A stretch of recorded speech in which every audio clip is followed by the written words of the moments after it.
Tio, ajuda! Minha mãe está lá dentro e não respira. Ao entrar no quarto, descobre que é sua ex-esposa com 3 filhos idênticos a ele. Sua atitude muda completamente o cenário de sua casa. Antes, inscreva-se no canal e ative a campainha para não perder histórias emocionantes como essa. O relógio da mansão marcava 6h12 da manhã, quando o silêncio absoluto do jardim foi interrompido por uma batida insistente no portão principal. Lorenzo Bastos, já desperto como sempre, revisava relatórios em sua sala de vidro, com os olhos fixos em números e gráficos, alheio ao mundo lá fora. O som repetido, no entanto, chamou sua atenção. Inicialmente ignorou, achando que fosse algum entregador equivocado, mas a voz infantil que atravessou os muros frios da mansão, quebrou algo dentro dele. Tio, ajuda! Por favor, minha mãe está lá dentro e não respira. Lorenzo congelou. A palavra tio ecoou em sua mente com um tom que não ouvia há anos. Levantou-se devagar, tentando compreender o que estava acontecendo. Pela câmera do interfone, viu o rosto aflito de um menino de aproximadamente 8 anos, com os olhos arregalados e lágrimas escorrendo. Havia algo estranhamente familiar naquele olhar. Sem hesitar, correu para abrir o portão. O que você disse? Onde está sua mãe? No nosso quarto. Ela não acorda. Tentei mexer nela, mas ela está gelada. Por favor, ajuda. Onde você mora? Ali do outro lado da rua. Apontou com os dedos tremendo. O mundo de Lorenzo, normalmente calculado ao milímetro, se desfez naquele instante.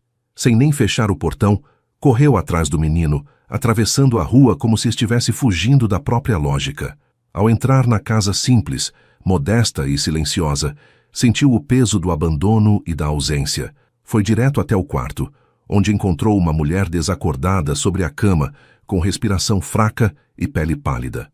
Mas foi o rosto dela que fez tudo parar. Clara Viana, sua ex-esposa. A mulher que havia desaparecido da sua vida há quase 9 anos, sem explicações. Seu coração bateu com violência. Um redemoinho de emoções o fez vacilar por um segundo. Atrás dele, 3 meninos idênticos em tudo. Olhos verdes, cabelo escuro, o mesmo formato de queixo que via todos os dias no espelho, observavam em silêncio. Um deles apertava a mão do outro. O terceiro segurava um ursinho surrado contra o peito. Lorenzo se ajoelhou ao lado de Clara, tentando acordá-la. Percebeu que ainda respirava, mas com muita dificuldade. Imediatamente ligou para a emergência. Depois, olhou para os meninos. A pergunta escapou sem filtro. Quantos anos vocês têm? 8.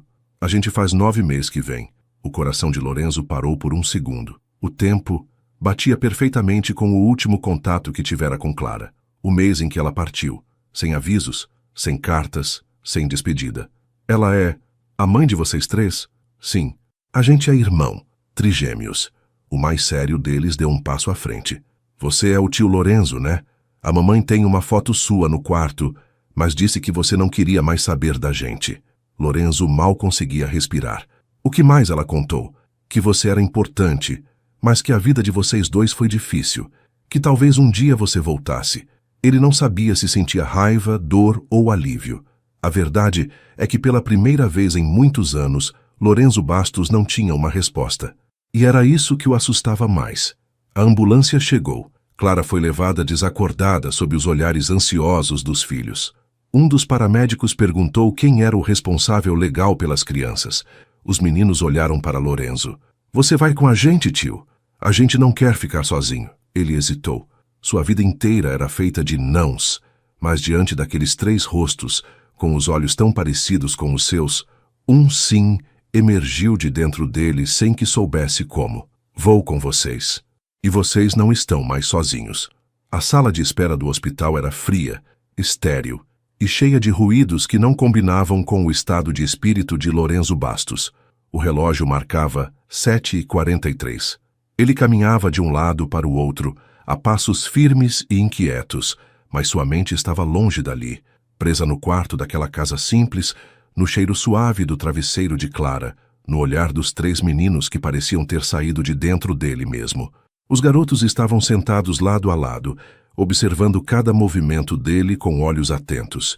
Diego, o mais sensível, desenhava numa folha de rascunho emprestada por uma enfermeira. Daniel tagarelava baixinho com Davi, que mal piscava, analisando Lorenzo como se fosse um quebra-cabeça vivo. Ele sentia o peso da presença deles, embora não soubesse ainda o que fazer com aquilo. Toda sua estrutura interna, forjada em disciplina, silêncio e controle, estava em ruínas. O som da porta da UTI se abrindo cortou o ar. Um médico de jaleco branco se aproximou. Senhor Bastos, Lorenzo assentiu. A senhora Clara está estável por ora. Foi uma queda de pressão grave associada na estafa. Está desnutrida, com anemia severa. Aparentemente vinha negligenciando a própria saúde há algum tempo. Ela vai acordar? Sim. Já está consciente, mas ainda fraca. Pediu para ver os filhos. O médico fez uma pausa, observando Lorenzo com cautela. E pediu para ver o senhor também. Diante disso, Lorenzo congelou por um segundo, como se o passado tivesse acabado de enviar uma carta com destinatário direto para o seu coração. Ele caminhou até o quarto, enquanto os meninos eram levados por uma enfermeira. Ao entrar, viu Clara deitada, mais pálida do que lembrava, mas com os mesmos traços delicados que guardava em algum canto da memória, traços que tentou esquecer a todo custo. Ela o olhou. Não disse nada de imediato. Ele também não. Apenas se aproximou e puxou uma cadeira. 8 anos, Clara. 8 anos. E você nunca disse nada. Ela respirou fundo, os olhos marejando. Você me odiaria se eu tivesse contado. E se você não quisesse os meninos? E se fizesse o que seu pai fez com você quando sua mãe morreu? Eu não podia correr esse risco. Lorenzo apertou os olhos, sentindo um golpe seco no estômago. Não me compare com ele. Eu não estou te comparando, Lorenzo. Estou dizendo que eu conhecia você. Eu sabia o quanto aquele homem te moldou. A frieza, o medo de se apegar, o perfeccionismo doentio. Você não estava pronto para ser pai. E eu não queria que eles crescessem esperando por alguém que talvez nunca quisesse aparecer. E você decidiu tudo sozinha. Sim, porque naquele momento você só pensava em crescer, crescer, crescer. E eu estava afundando. Eu precisava proteger os 4, mesmo que fosse de você. Ele baixou a cabeça. Pela primeira vez em muitos anos, as palavras de alguém ultrapassavam a muralha emocional que construíra em torno de si. Eles são tão iguais a mim. Como você conseguiu esconder isso de mim por tanto tempo? Com dor, muita dor, mas também com esperança. Eu dizia a mim mesma todos os dias que se um dia o destino colocasse você diante deles, você saberia que não precisaria de teste nem explicação, que o seu coração ia reconhecer. Lorenzo encarou Clara por longos segundos. Ela ainda era forte.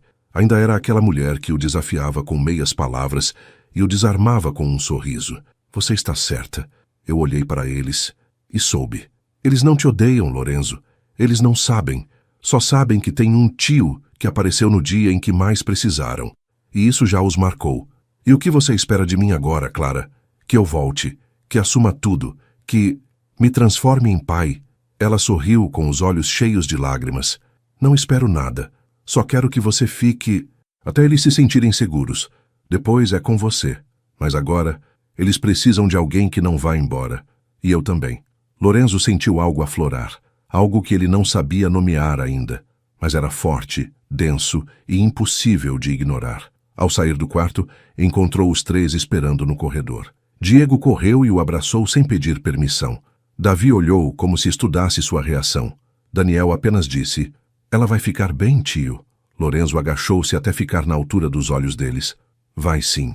E eu também. Davi perguntou então, você vai para nossa casa hoje ou a gente vai com você? Ele olhou para os 3. O peso da decisão era imenso, mas pela primeira vez em sua vida, Lorenzo Bastos sentia que estava no lugar certo, na hora certa, com as pessoas certas. Hoje, vocês vão comigo, e a casa de vocês nunca mais será vazia. O carro de luxo deslizava pelas ruas do bairro Nobre, enquanto Lorenzo Bastos dirigia com as 2 mãos firmes no volante e o coração em guerra dentro do peito. No banco de trás, os trigêmeos conversavam entre si, apontando cada coisa diferente pela janela. Olha aquele cachorro! Você viu o tamanho daquela árvore? Será que essa casa tem piscina? Ele os ouvia em silêncio, sem saber como responder. Não era um silêncio de indiferença. Era um silêncio de alguém que estava tentando se reconhecer no meio do caos emocional. Seu cérebro estava acostumado a planilhas, contratos e metas, não a perguntas ingênuas e olhares curiosos. Quando chegaram à mansão, O portão de aço se abriu com seu som costumeiro, mas naquele dia, o som não parecia apenas mecânico. Era como se a casa própria estivesse despertando de um sono profundo. Os meninos desceram do carro num salto. Uau! Isso tudo é só seu, tio? Perguntou Daniel arregalando os olhos. Era só meu. Agora é de vocês também, respondeu Lorenzo, sem acreditar que estava dizendo aquilo. Davi subiu os degraus de entrada observando tudo, como um pequeno fiscal em missão. Diego, com o ursinho sempre nas mãos, parou diante da porta de madeira maciça e disse: Essa casa parece triste. Ela não sorri. Lorenzo franziu o senho. Casas não sorriem, Diego. Algumas sim. A da mamãe sorria. Quando ela fazia panqueca e a gente comia tudo, a casa até cheirava felicidade. Essa aqui cheira, tipo, escritório.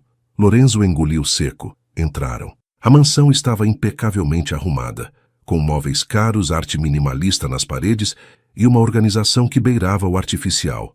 Era bonita, mas de fato, fria. Nenhum vestígio de infância, nenhum som além do leve tic-tac do relógio suíço no hall. Daniel correu pela sala. Tem eco, olha! Eco! Gritava rindo, até derrubar acidentalmente um vaso de vidro sobre a mesa. O som do objeto estilhaçando no chão fez o coração de Lorenzo pular no peito. Daniel, cuidado! Isso é... Ele parou a frase no meio. Isso é só um vaso, completou Davi, cruzando os braços. O silêncio que se seguiu foi incômodo. Lorenzo se sentia dividido entre o impulso de manter a ordem e o incômodo de ver crianças se sentirem intrusas na própria casa. Ele respirou fundo. Tudo bem, foi um acidente. A casa pode aguentar alguns tombos. Diego deu um meio sorriso. Mais tarde, Lorenzo pediu que a governanta preparasse 3 quartos improvisados. Dona Ruth, sua tia, apareceu no final da tarde, avisada discretamente sobre a situação. Quando viu as crianças, parou.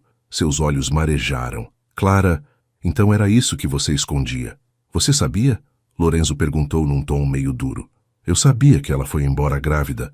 Sabia que os filhos eram seus, mas ela implorou para que eu não interferisse. Disse que faria do jeito dela. Eu respeitei. E me deixou viver tudo isso sem saber. Você vivia, Lorenzo? Ou você só se protegia de tudo? Respondeu Ruth com ternura e firmeza. Ele não respondeu. Naquela noite, Lorenzo jantou com os meninos. Pediu pizza, algo que nunca fazia. Daniel falou sobre dinossauros. Davi contou que sonha ser inventor. Diego disse que queria ser escritor e perguntou se poderia escrever sobre aquele dia. Acho que vai dar uma boa história, sabe? Começa com um tio que não sabia sorrir, mas conheceu 3 meninos mágicos. Mágicos? Lorenzo riu sem perceber. Sim, porque a gente transforma as coisas só de chegar perto. Você vai ver.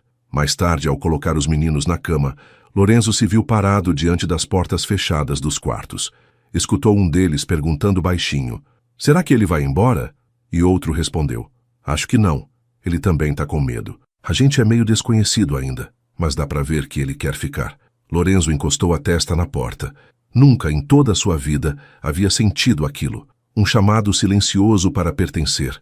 Naquela noite, pela primeira vez em anos, ele subiu para o próprio quarto, tirou o relógio, afrouxou a gravata e deixou a casa respirar. Lorenzo Bastos chegou ao prédio da Bastos Tech às 9h07 daquela segunda-feira. Atrasado. Era a primeira vez em 4 anos que isso acontecia. No elevador espelhado, ele ajustou a gravata, forçou um suspiro e tentou se recompor. Ainda sentia o cheiro do shampoo infantil no blazer. Na garagem, havia deixado os meninos aos cuidados de Dona Ruth, mas só depois de convencer Daniel de que não existia um botão secreto que abria a piscina sozinha. Diego fez um desenho e pediu que ele levasse no bolso para dar sorte no trabalho. Davi perguntou a que horas ele voltaria, e pela primeira vez, Lorenzo não soube responder. Quando chegou à sala de reuniões do 18º andar, todos os executivos já estavam posicionados. Silêncio respeitoso. Pastas abertas, laptops conectados, olhares esperando instruções.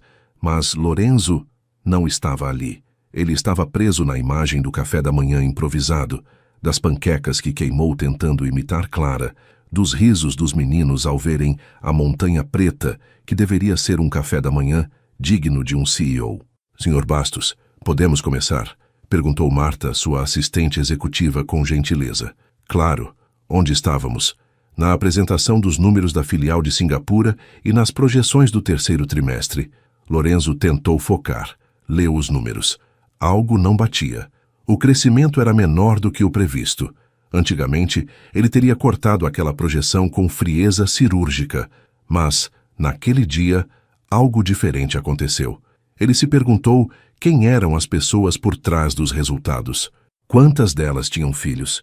Quantas trabalhavam demais para pagar escolas? Quantas estavam exaustas como Clara? Ao final da reunião, levantou-se e disse algo que deixou a equipe confusa. A gente precisa começar a pensar menos em controle e mais em conexão. Tecnologia não é só eficiência, é também presença, sentimento. Gente, ninguém entendeu muito bem, mas todos anotaram como se fosse uma estratégia visionária.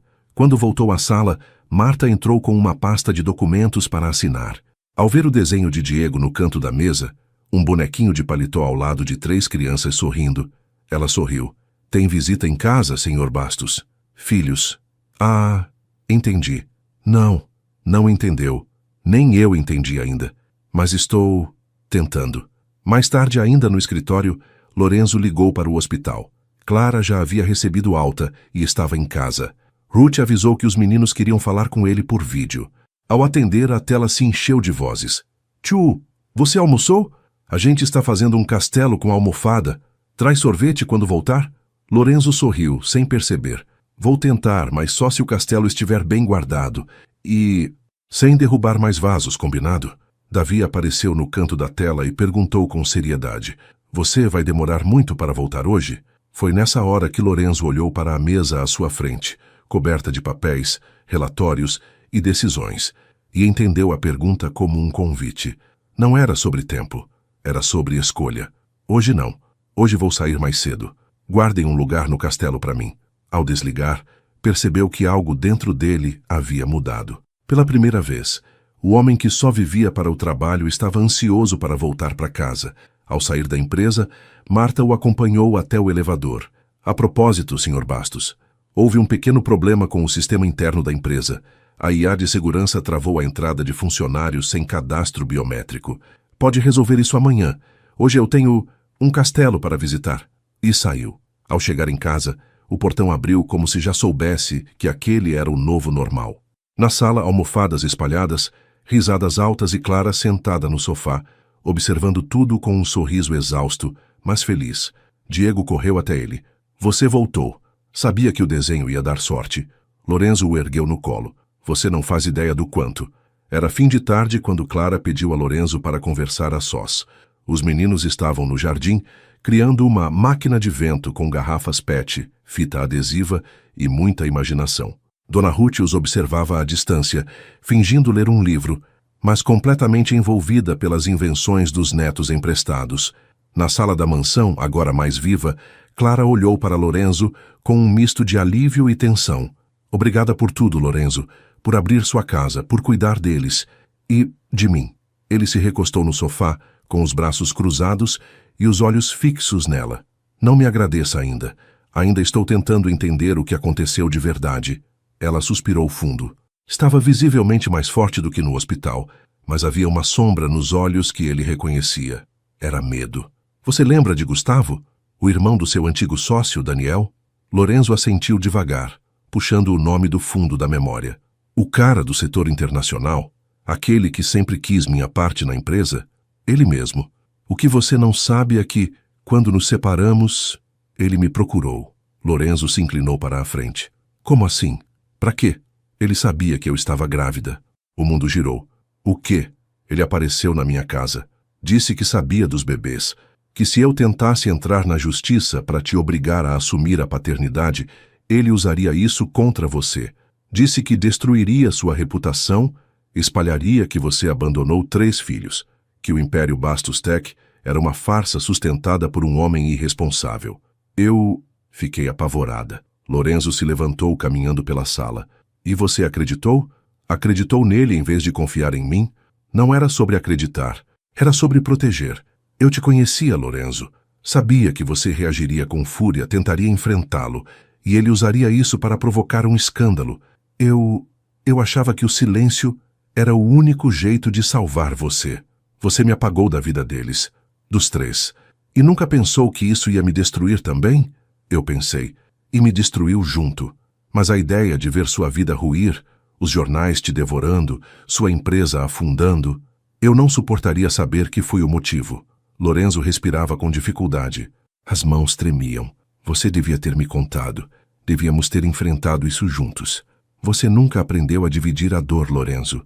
Você sempre tentou resolver tudo sozinho. Eu só fiz o que você me ensinou. Essas palavras o calaram. Ela prosseguiu. Gustavo desapareceu meses depois. Foi investigado por lavagem de dinheiro, fraudes em contratos internacionais. Mas naquela época, ele tinha poder, e você era o alvo perfeito. Eu precisei sumir, para proteger você e os meninos. O silêncio que se seguiu foi quase sólido. Lorenzo andou até a janela, observou os filhos brincando no jardim, 3 vidas que poderiam ter sido arrancadas dele por uma ameaça que ele nunca soube que existia. Você não me deu escolha, Clara. Eu dei a única que achei possível, mas agora eles têm você, e eu não me arrependo disso. Lorenzo virou-se. Algo em seu olhar havia mudado. Não era mais raiva. Era um tipo de dor mais profunda. A dor de quem percebe que passou anos culpando a pessoa errada. A gente vai acertar isso. Agora juntos. Não vou deixar que o passado continue mandando na nossa história. Clara tentou conter as lágrimas. Tem certeza? Você sempre foi bom em fugir do que sente. Não mais. A presença deles me ensinou isso. Eles não aceitam a ausência. Eles te puxam para o presente o tempo todo, como se a vida só fizesse sentido se você estiver inteiro. E eu quero estar inteiro. Com eles, com você. Naquela noite, Lorenzo fez algo impensável. Cancelou todas as reuniões da semana. A empresa podia esperar. Pela primeira vez, ele entendeu que alguns investimentos valem mais que bilhões. Ao colocar os meninos para dormir, Diego perguntou: "Você chorou hoje, tio? Seus olhos estão brilhando." Lorenzo sorriu. Talvez um pouco, mas às vezes, quando a gente chora, a gente começa a enxergar melhor. 2 dias se passaram desde a revelação de Clara. A rotina na mansão já parecia outra. Os corredores, antes silenciosos, agora ecoavam sons de passos leves, risadas e pequenos acidentes com brinquedos e suco derramado. Mas no escritório de Lorenzo, algo antigo havia despertado, a urgência de reparar o que foi escondido. Sentado em frente a 3 telas, ele digitava sem parar. Sua expressão estava concentrada, os olhos verdes intensos, a mandíbula travada. O nome que pulsava em sua mente era o mesmo que ela mencionara: Gustavo Moreira. Não era difícil encontrá-lo nos arquivos antigos da empresa. O homem havia sido afastado discretamente, após uma auditoria interna, por pressão de Lorenzo na época, por motivos técnicos. Agora, ele via tudo com outros olhos. Os sinais estavam ali. Ele só não quis enxergar. "Marta", disse pelo viva voz, chamando sua assistente. "Sim, senhor Bastos. Preciso que encontre tudo o que temos sobre Gustavo Moreira. Últimos registros de atividade profissional, ligações, contratos, viagens. Tudo. E, discretamente, entendido. Algo específico que devo procurar? A origem do silêncio. Quero saber quem financiou a fuga dele, quem o protegeu e por quê." Horas depois, um dossiê começou a se formar.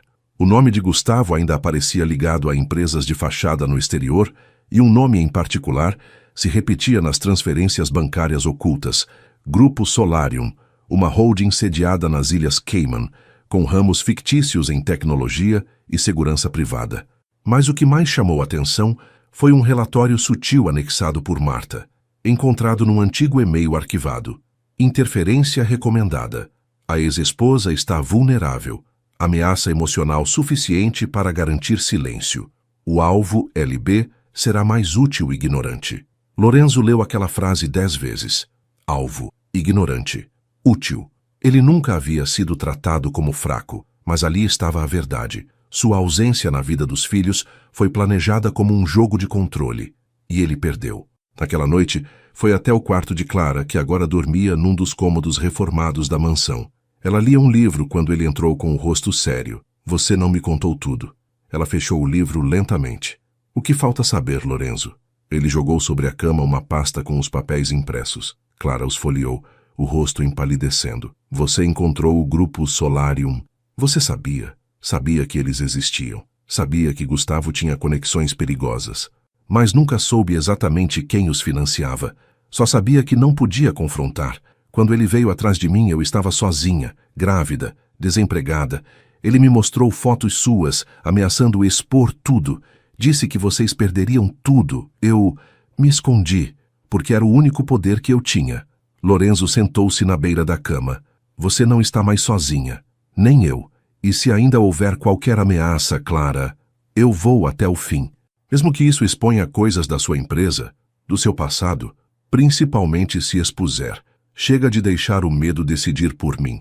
Na manhã seguinte, Lorenzo se reuniu com um velho conhecido, Vicente Moraes, um ex-investigador de crimes corporativos que hoje trabalhava de forma independente.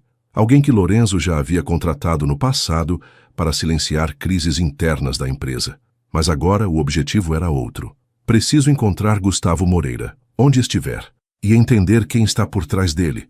Preciso de provas, e rápido. Vicente sorriu ajeitando os óculos. Você sempre foi bom em prever o que as pessoas fariam. Nunca pensei que te veria atrás de um fantasma por vingança. Não é vingança, é justiça e proteção. Tem 3 crianças em casa que não sabem ainda, mas o pai delas vai fazer tudo o que for preciso para que elas cresçam em paz. Vicente o encarou por um instante. Depois, estendeu a mão.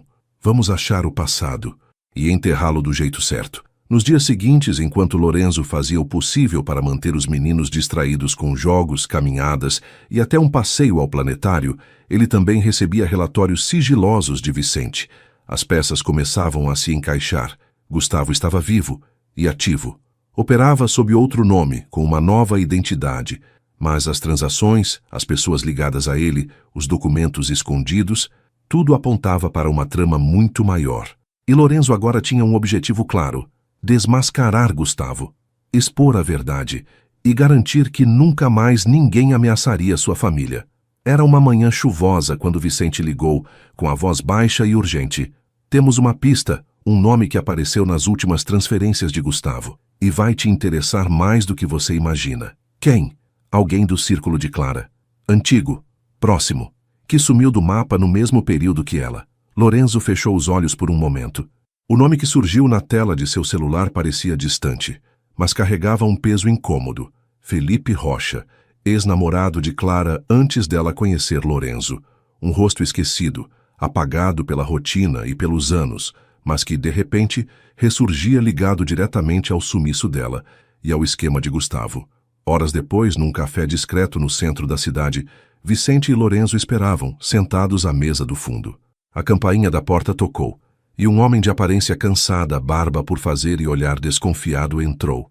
Era ele, Felipe. Lorenzo manteve-se firme. Não era mais o jovem impulsivo de outros tempos, mas ao ver aquele rosto do passado, o sangue circulou com mais força. Felipe sentou-se devagar, evitando o olhar de Lorenzo. Vocês me encontraram. Você não foi exatamente discreto. As movimentações bancárias falam. Felipe respirou fundo. Clara sabe que vocês me encontraram? Ainda não. E vai depender do que você disser aqui. Vicente cruzou os braços. Vamos direto ao ponto. Qual era sua função na movimentação de Gustavo? Você recebeu dinheiro para vigiar Clara. Nós sabemos disso. Queremos saber o que mais está escondendo. Felipe engoliu seco. Olhou para Lorenzo. Eu não fui pago para vigiar. Fui pago para protegê-la. Como é? Lorenzo se inclinou para a frente. Gustavo me encontrou antes de Clara fugir. Sabia do passado entre nós. Ofereceu dinheiro para que eu a influenciasse a sair de cena. Me mandou tentar convencê-la de que você a destruiria se soubesse dos filhos. Me pagou para ser a voz da dúvida. E você aceitou? A voz de Lorenzo estava firme, mas carregada de fúria. No começo, sim. Mas quando vi que ela estava realmente grávida, quando percebi que ela estava disposta a assumir para proteger os filhos, eu mudei de lado. Passei a fingir que ainda seguia o plano. E ajudei ela a desaparecer. Você ajudou ela a sumir? Sim, fui eu quem arrumei o lugar onde ela ficou no primeiro ano. Dei os contatos certos, escondi os rastros. Mas eu também menti para ela. Disse que você estava com outra mulher. Disse que você já sabia da gravidez, mas preferiu ignorar. Lorenzo cerrou os punhos. Por quê? Por vingança? Porque eu ainda a amava. E por mais que soubesse que não havia espaço para mim, eu Queria que, de algum jeito, ela acreditasse que você era o vilão, que voltaria para mim. Mas isso nunca aconteceu. Ela me deixou, sumiu de verdade, e depois nunca mais me procurou. Silêncio. Vicente quebrou o momento. E Gustavo? Onde está? Ele nunca confiou em mim depois disso. Mandou que eu parasse de tentar contato. Mas sei que ele está operando de forma remota, usando advogados intermediários e laranjas. A última vez que ouvi falar dele, ele mencionou uma reunião com um possível comprador de informações sobre a Bastos Tech, alguém disposto a pagar caro por um escândalo. Lorenzo se levantou. Você vai depor, vai contar tudo o que acabou de dizer e vai ajudar a rastrear Gustavo. Se não for por mim, então pelos filhos que Clara criou sozinha, pelos filhos que quase cresceram sem pai por causa de uma mentira sua. Felipe assentiu, os olhos baixos. Eu mereço esse peso, mas se puder ajudar a consertar algo, eu ajudo. Naquela noite, Lorenzo contou a Clara o essencial, não sobre Felipe ainda, mas sobre a rede de Gustavo, as contas, os documentos. Ela ouviu em silêncio, segurando um dos desenhos de Diego nas mãos. Eles não fazem ideia do quanto a gente sangrou para proteger algo que eles nem sabem que quase perderam. E nunca vão saber, a não ser que a gente escolha contar. Mas, por enquanto, é com a gente. Clara assentiu. Pela primeira vez, seus olhos estavam firmes. Vamos até o fim. E Lorenzo soube. O homem que um dia evitou o amor por medo de se quebrar, agora estava inteiro, mesmo com todas as rachaduras. Era madrugada quando Vicente Moraes, olhos cansados e o paletó jogado sobre a poltrona, ligou para Lorenzo. Achei algo, mas você não vai gostar. Fala logo. Felipe deixou um pendrive escondido na lombada falsa de um livro. Um backup antigo. Achei entre as coisas que ele me entregou hoje. Parece um conjunto de documentos digitais, e-mails, cópias de contratos, mas o que me chamou a atenção foi um dossiê chamado Origem Oculta, Bastos Tech. Silêncio. Pode me mandar agora? Lorenzo perguntou com a voz já sem sono. Não, isso você precisa ver pessoalmente. Venha agora. E venha sozinho. Meia hora depois, Lorenzo estava no pequeno escritório de Vicente, um ambiente forrado de pastas antigas, mapas de conexões e uma lousa branca com nomes e setas. Vicente conectou o pendrive, clicou 2 vezes. A tela piscou. O primeiro arquivo era uma cópia digital de um contrato datado de 18 anos atrás. Nele, 2 nomes saltaram como socos. Daniel Batista Bastos, pai de Lorenzo. Rafael Viana. Lorenzo arregalou os olhos. Viana, o mesmo sobrenome de Clara. Vicente assentiu. Rafael Viana era irmão mais velho de Clara, engenheiro de sistemas, um gênio. Trabalhou com seu pai no projeto inicial da Bastos Tech, mas foi apagado da história antes da fundação oficial. O contrato mostra que ele cedeu parte da patente de um algoritmo, o mesmo usado no primeiro software, que lançou sua empresa no mercado. Meu pai sempre disse que ele criou tudo sozinho, que era visionário, que ninguém o ajudou. Mentira. Rafael desenvolveu a base do sistema. Seu pai registrou o produto no nome dele sozinho. 1 mês depois, Rafael sofreu um acidente. Lorenzo sentiu o estômago embrulhar. Que tipo de acidente? Oficialmente uma falha de freio. Mas Clara mencionou uma dor estranha na família. Uma perda que nunca foi muito clara. Ele morreu antes que qualquer processo pudesse ser iniciado. E sua mãe, na época, foi instruída a não brigar. A Bastos Tech nasceu no mês seguinte. Lorenzo se levantou. Caminhou até a janela da sala de Vicente. Então minha fortuna, minha empresa, tudo isso foi construído em cima de um roubo? Não tudo, mas a fundação sim. Rafael era o pilar. E Gustavo sabe disso. É por isso que ele está tentando vender os documentos. Por que só agora isso apareceu? Porque Felipe tinha acesso a essas informações por meio de Rafael. Eles eram amigos. Felipe descobriu que Gustavo queria usar esses papéis para chantagear Clara, ameaçando dizer que a Bastos Tech é fruto de uma fraude e que os filhos dela seriam herdeiros ilegítimos. Mas Felipe guardou isso, talvez com culpa, talvez com medo, e agora está nas suas mãos. Lorenzo encarava o reflexo da própria imagem no vidro. Pela primeira vez, não se reconhecia. A verdade batia como uma martelada. Ao voltar para casa, o céu começava a clarear. Entrou devagar. atravessando o hall, que agora tinha brinquedos espalhados e desenhos colados em portas. Subiu até o escritório. Abriu a gaveta onde sempre guardou seus prêmios e reconhecimentos. Retirou a placa dourada do primeiro grande prêmio da Bastos Tech. Prêmio Excelência em Inovação. Lorenzo Bastos. Olhou para aquilo como se fosse uma mentira impressa. Horas depois, chamou Clara para conversar. Os meninos ainda dormiam. Clara, Rafael, ele era seu irmão. Ela parou. Seus olhos brilharam de surpresa e tristeza. Sim, mas por quê? Porque seu irmão foi o verdadeiro criador da Bastos Tech, e meu pai roubou isso dele. Ela levou as mãos à boca. Silêncio. Os olhos marejaram. Ele contou tudo. Eu não sabia. Juro. Nem eu. Mas agora, eu sei. E você precisa saber, o que é meu também é dos seus filhos. E o que foi tirado de vocês, eu vou devolver. Lorenzo, isso muda tudo. Você vai perder contratos, talvez ações. Vai ser acusado de fraude histórica. Eu prefiro perder o império do que seguir com ele sobre uma mentira. Rafael merece justiça. E os meninos merecem crescer sabendo que o pai deles fez a coisa certa. Naquele momento, Clara o abraçou. Não como alguém que perdoa, mas como alguém que, finalmente, reconhece um homem que não quer mais vencer. Quer redimir. Lorenzo Bastos sabia que o mundo empresarial não perdoava fraquezas, e confessar que sua empresa, avaliada em bilhões, fora construída sobre uma fundação desonesta, era praticamente assinar a própria sentença de banimento do universo corporativo. Mas ele estava decidido. Naquela manhã, convocou uma coletiva de imprensa. Jornalistas, investidores, representantes do conselho e até concorrentes lotaram o auditório da Bastos Tech, esperando entender o motivo do aviso emergencial. Comunicado oficial do fundador da Bastos Tech. Assunto: integridade empresarial. Enquanto isso, Vicente, em seu escritório improvisado, monitorava as movimentações financeiras ligadas a Gustavo. E foi então que percebeu. Uma grande quantia havia sido transferida para uma conta anônima, junto com o nome de uma empresa terceirizada de segurança e mídia. Ele vai tentar interromper a coletiva. Ou pior, sabotar tudo. Lorenzo recebeu o aviso há minutos de subir ao palco. Quer que eu cancele? Perguntou Vicente ao telefone. Lorenzo, em pé diante do espelho, ajeitou o paletó com calma. Não, deixa ele vir. É melhor que o mundo veja quem ele realmente é.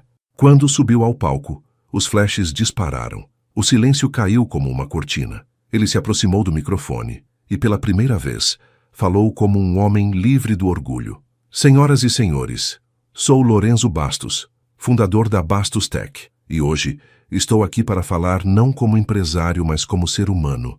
O público se ajeitou nas cadeiras, surpreso com o tom. Durante anos, fui considerado um visionário, um líder, mas a verdade é que parte do alicerce desta empresa não nasceu da minha visão. Nasceu de um homem chamado Rafael Viana, um gênio, um criador que foi apagado da história por decisões que não foram minhas, mas que beneficiaram o meu nome.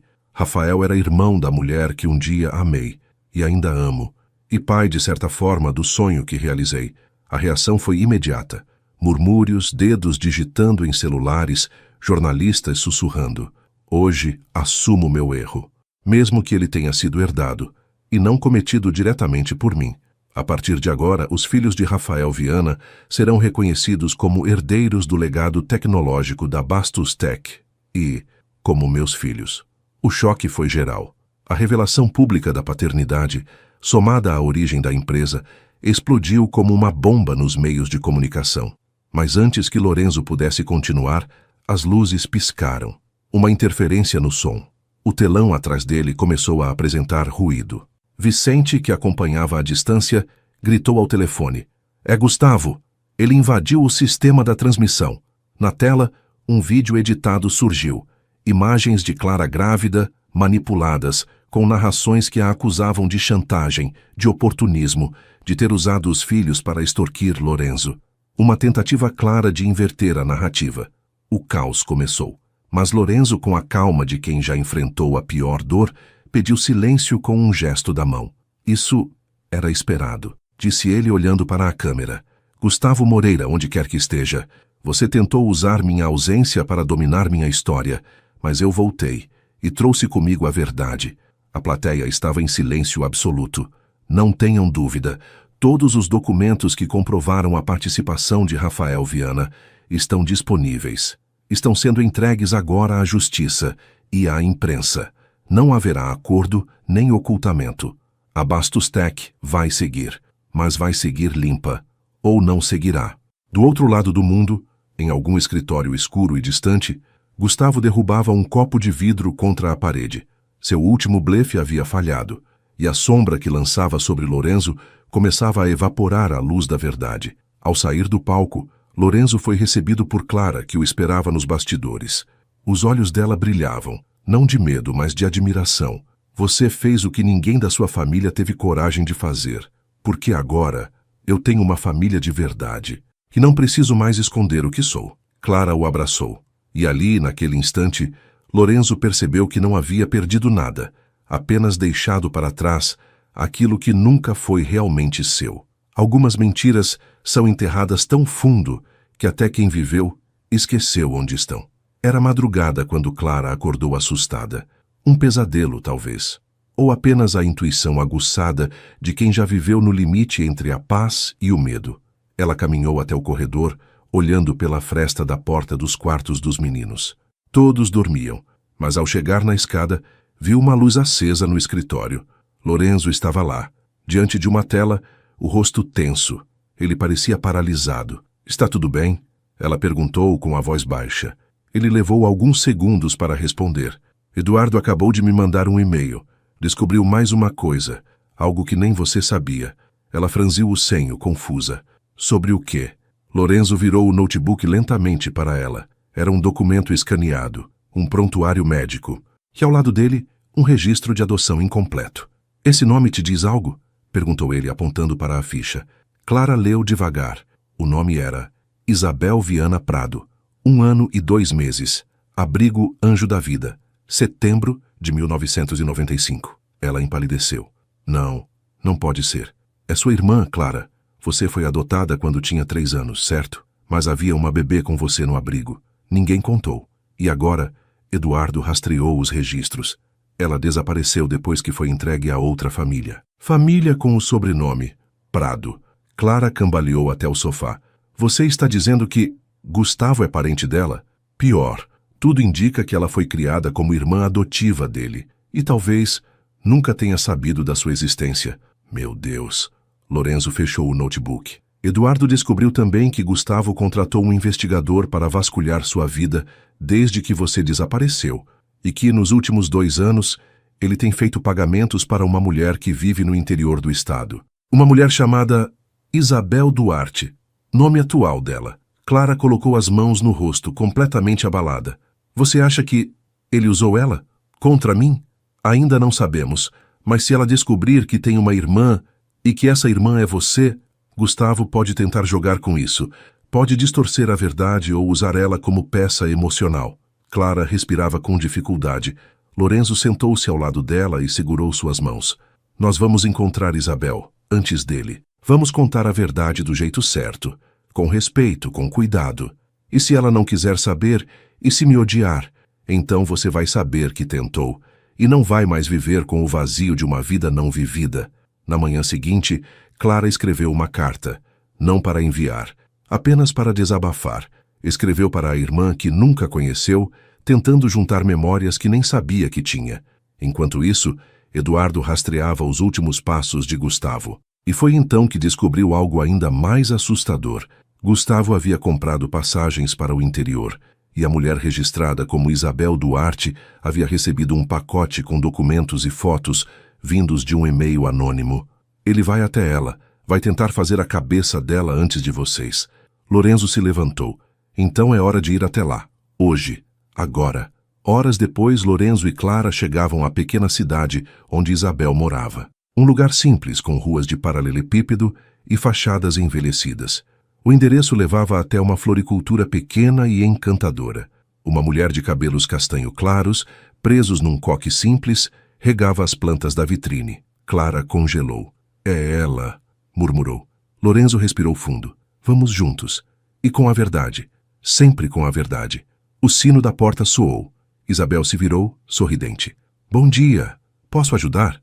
Clara deu um passo à frente. a voz tremendo. Meu nome é Clara Viana.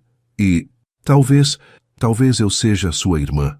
Isabel arregalou os olhos, soltou o regador, e antes que dissesse qualquer coisa, Gustavo apareceu na porta da floricultura. Eu não devia ter deixado vocês chegarem primeiro. O duelo final se aproximava. O sino da floricultura ainda balançava quando Gustavo cruzou a porta. O rosto confiante, o paletó impecável, mas os olhos inquietos. Ele não esperava que Lorenzo e Clara chegassem antes. Aquilo fugia do seu roteiro, e isso o deixava desconfortável. Isabel, parada entre as prateleiras de violetas e orquídeas, olhava para Clara como quem tenta decifrar um sonho antigo, desses que ficam presos na pele e voltam sem aviso. O nome Clara Viana ecoava na cabeça dela como uma peça que, de repente, parecia se encaixar em um quebra-cabeça que ela nem sabia estar montando. Gustavo, você conhece ela? Perguntou Isabel, olhando para o homem com quem, durante anos, tivera uma relação estranhamente protetora. Ele sempre aparecia, ajudava financeiramente, resolvia problemas com advogados e contratos, mas nunca revelava muito. Não se aproxima, Isa. Ela está aqui para confundir você, para distorcer tudo. Clara se adiantou, com a voz trêmula, mas firme. Não, Isabel. Estou aqui porque descobri que você pode ser minha irmã. Fomos adotadas em momentos diferentes. Eu fui para uma família, você para outra. E você foi criada por alguém que não queria que soubéssemos disso. Gustavo tentou interromper, mas Lorenzo se colocou entre ele e as duas mulheres. Ela tem o direito de ouvir. E você já mentiu demais para o mundo, Gustavo. Hoje você vai ouvir também. Isabel olhou para todos atônita. Irmã? Como assim? Isso não pode ser verdade. Eu cresci sem saber de você. E você também sem saber de mim. Mas nossas fichas estavam juntas no mesmo abrigo, Isabel. Eu vi os registros. Tem uma foto nossa, de mãos dadas, com roupas doadas. Clara retirou o envelope que trouxera consigo e entregou à irmã. Isabel pegou a imagem com dedos trêmulos. Os olhos se encheram de lágrimas assim que viu duas meninas pequenas, uma com o cabelo levemente ondulado e a outra com um olhar assustado, segurando firme sua mão. Gustavo tentou intervir. Essa mulher quer tirar tudo de você, Isa. Ela tem 3 filhos com Lorenzo Bastos. Está tentando se reerguer às custas da sua história. Chega! Gritou Isabel com a voz embargada. Você mentiu para mim por anos. Sempre disse que eu era filha única, que minha mãe havia morrido, que meu passado era trágico demais para ser lembrado. E agora você se coloca entre mim e a chance de entender quem eu sou de verdade? Gustavo engoliu seco. Eu te protegi. Você me aprisionou. Me comprou com ajudas, com contratos. Nunca me deixou ser livre, sempre controlando tudo. E agora eu entendo por quê. Porque o seu poder depende do silêncio dos outros. Isabel se virou para Clara, os olhos marejados. Você é de verdade? É mesmo minha irmã? Sou, e não quero nada seu. Só quero te conhecer. E se você quiser, podemos descobrir juntas tudo o que nos foi negado. As duas se abraçaram. Gustavo, enfurecido, tentou sair sem dizer mais nada. Mas Lorenzo o parou com poucas palavras. Não acabou. Todas as suas movimentações já estão nas mãos das autoridades. E agora, com Isabel conhecendo a verdade, sua influência também acabou. Você vai se arrepender disso, Bastos. Pelo contrário, estou me encontrando. Cada passo que dou, estou mais próximo daquilo que você jamais terá. Paz. Na volta para casa, Clara e Isabel sentaram-se no banco de trás, de mãos dadas, como na foto antiga. Era um começo, mas começos sinceros carregam mais força do que 1000 promessas. Lorenzo, dirigindo em silêncio, olhava pelo retrovisor. Sabia que o mais difícil ainda estava por vir, reconstruir os laços com base em fragmentos. Mas agora ele tinha certeza de uma coisa: o passado já não o dominava. O presente era onde ele pertencia. E pela primeira vez estava disposto a viver o futuro com todos os riscos e todos os amores que ele traria. O portão da mansão Bastos se abriu com um leve rangido, como se até ele estivesse curioso com a nova visitante. Isabel desceu do carro com passos lentos, observando tudo com os olhos atentos de quem ainda duvida do que está vivendo. Clara caminhava ao lado dela. Não diziam muito. As mãos entrelaçadas diziam por si. Na varanda, os trigêmeos estavam sentados com Dona Ruth com lápis de cor, folhas e um pote de brigadeiro no meio. Tia Clara, quem é ela? Perguntou Daniel, o primeiro a correr até o portão. Essa é... Isabel, a irmã da mamãe. E... minha irmã também. Davi franziu a testa. Então, ela é nossa tia? Diego, com o brilho nos olhos, completou. Uau, a gente ganhou uma tia hoje? Que sorte a nossa! Isabel se ajoelhou, visivelmente emocionada. Posso dar um abraço em vocês? Os três correram até ela como se a conhecessem há anos. Lorenzo observava a cena de longe, de pé na escada da varanda. Clara foi até ele. Você percebeu que, pouco a pouco, essa casa está mudando de novo? Percebi. E, por incrível que pareça, não sinto falta do silêncio. Naquela noite a mesa de jantar foi estendida. 3 lugares extras, pratos coloridos para os meninos, taças discretas para os adultos. A casa que por tanto tempo serviu apenas de cenário para reuniões frias e conversas profissionais, agora pulsava como um lar. Depois do jantar, Isabel foi ao quarto de hóspedes e deixou uma pequena caixa de madeira sobre a cama. Achei isso hoje à tarde antes de sair de casa. Estava guardada numa pasta antiga com o meu nome. Tinha o símbolo do abrigo. E dentro, cartas antigas, fotos e um envelope, com seu nome, Clara, escrito à mão. Clara pegou a caixa com cuidado. O envelope envelhecido tremia em suas mãos. Você tem certeza de que... Tenho. É seu. Eu só conservei o que era nosso. Sozinha no quarto, Clara sentou-se na poltrona. Lorenzo observava de longe, mas não entrou. Sabia que alguns momentos precisavam de solidão. Ela abriu o envelope. Dentro, uma carta. A caligrafia era simples, mas firme. E o conteúdo, dilacerante. Minha filha, se você está lendo isso, é porque não pude ficar.